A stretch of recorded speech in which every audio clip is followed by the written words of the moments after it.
चंद्रशेखर हे बोलो ताकर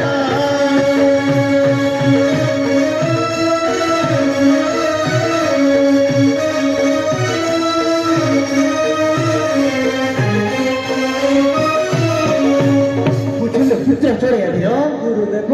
सेठरे जे अतिथि ऋषि अछंती ताकू पचारी से घर पार्थिव सेवारे तू लगी पड़े बाबा कि परी पूजी